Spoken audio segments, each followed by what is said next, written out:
네, 수고하셨습니다. 다음은 박정현 의원님 질의해 주시기 바랍니다. 네, 대전 대덕구 국회의원 박정현입니다. 후보님 어쨌든 축하드립니다. 어떻게 될지는 알 수 없지만 후보로 올라오신 거는. 근데 후보님 지금 극우 세력들이 선관위를 부정선거의 온상으로 보고 지속적으로 지금 공격을 하고 있어요. 그래서 이런 상황에서 중앙선거관리위원 후보가 되신 거가 굉장히 어깨가 무거우실 것 같아요. 예, 맞습니다. 네, 영상 하나 보시죠.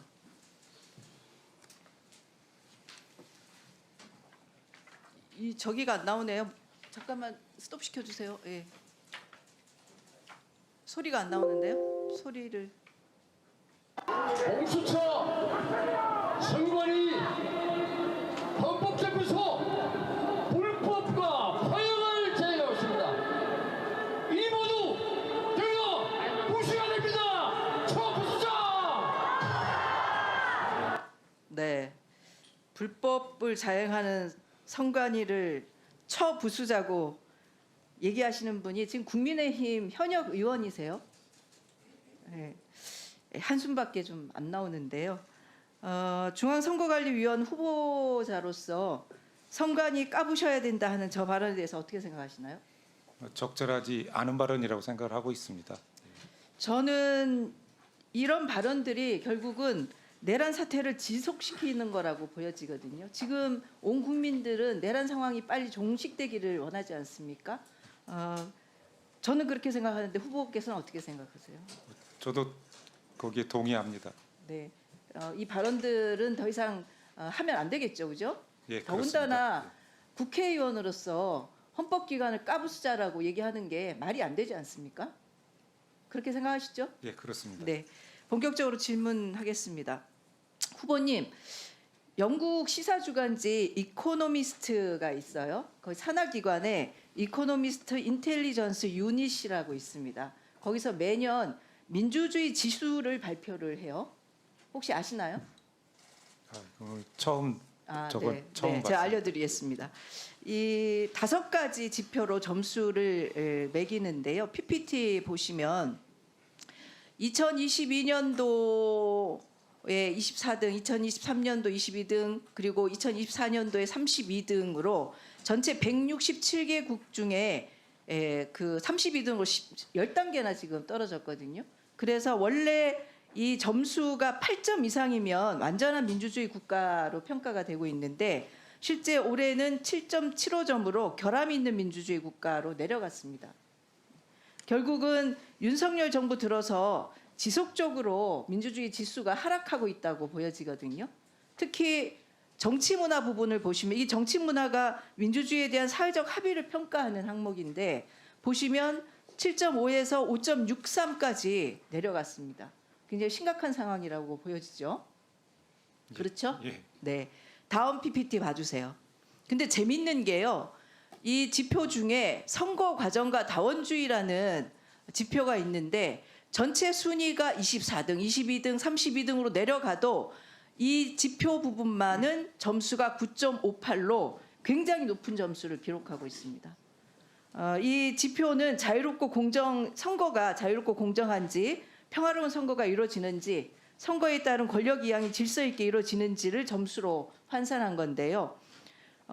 부정선거에 경도돼서 비상계엄도 하고 그리고 선관위에 군대도 보낸 윤석열 정부에서 그 다른 데는 다 지수가 민주주의 지수가 내려갔는데 유독 집권기간에 선거에서는 문제가 없다는 것을 이것은 국제사회가 증명해 준 거라고 저는 생각하거든요. 어떻게 생각하십니까?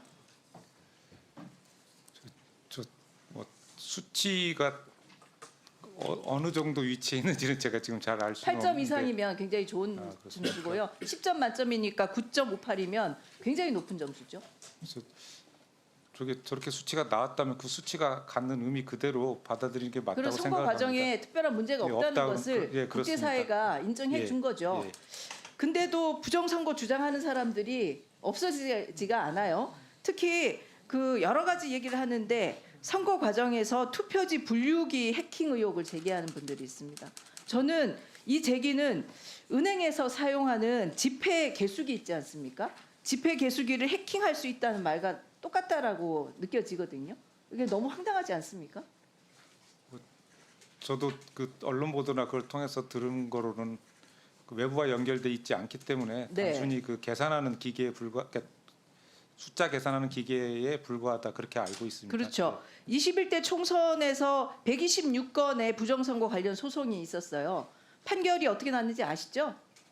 아마 인용된 건 하나도 없는 네, 것으로 알고 있습니다. 없습니다. 22대 총선에서도 전산 조작이 있었다고 고발장이 접수됐는데 지난 8월에 경찰에서 무혐의 종결 처리를 했습니다. 예. 선관위 전산 시스템 해킹과 조작의 무방비라는 주장도 허황된 주장이라고 아까 금방 말씀하셨어요. 네, 그렇습니다. 네. 근데 부정선거에 대해서 계속 얘기를 하고 있는데 지금 그 동영상 하나 더 보시죠. 부정선거를 확신해서 말씀하시는 건지 아니면 선거 시스템을 좀 들여다봐서 이상이 없는지 살펴보자 이런 쪽입니다. 어느 쪽입니까? 저는 둘 다입니다.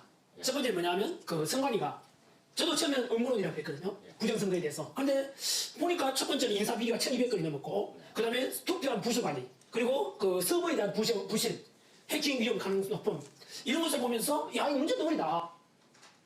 예, 최근에 굉장히 유명세를 갖고 있는 전한길 씨가 부정선거 의혹을 지금 증폭시키고 있는데요. 모 프로그램에 나와서 얘기를 했는데 사회자가 어쨌든 부정선거 문제를 제기하는 이유에 대해서 물어보니까 실제로 증거나 근거를 내놓는 것이 아니고 인사 비리가 많다는 식으로 지금 답변을 하고 있어요. 금방 들으셨죠? 예.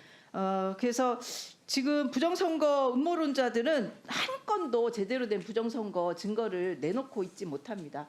다만 이분들이 얘기하는 것 중에 인사비리를 계속 얘기하고 있는데요. 이 인사비리가 부정선거 빌미를 제공하는 것은 맞지 않습니까 지금? 그렇죠? 예, 뭐 그런 네. 그 선관위 인사비리로 청년들에게는 상대적 박탈감과 분노감을 안겨줬고요. 채용 비리가 다시는 일어나지 않도록 하기 위해서 아까 뭐 사무처장도 말씀하시고 여러 말씀을 하셨는데 우리 후보께서 이 부분에 대해서 특단의 조치를 해주셔야 될 것 같은데 어떤 각오를 하실 건지 한 말씀 해주시죠. 뭐 아까도 말씀드렸지만 이미 이제 벌어진 일에 대해서는 거기 상응하는 엄정한 처분이 있어야 된다고 생각을 하고 있고요. 앞으로는 절대 그런 일이 없도록 그 조직 운영의 어떤 객관성을 확보해야 될 것 같고요. 또 내부 자정 기능은 물론이고 외부에 의한 감독 통제 기능도 강화해야 된다는 생각입니다. 예. 저는 벌어진 일을 어떻게 처리하느냐가 결국은 앞으로 채용 비리에 대해서 어떻게 단호하게 얘기할 것인지를 드러낸다고 생각합니다. 네, 그건 맞습니다. 저도 동의하고 그 말은 맞다고 생각합니다. 제가 예. 지금 참고인들 자식들 채용할 때는 아빠 찬스를 쓰고 부정 채용으로 사표를 내야 될 시점에서는 본인들의 의사를 운운하는 것에 대해서 국민들은 굉장히 분노할 거라고 보여집니다. 자진해서 사표를 내야 되고요. 부정 채용할 사람들은 반드시 쫓아내야 된다고 생각합니다. 그 부분을 엄중하게 해주시기 바랍니다.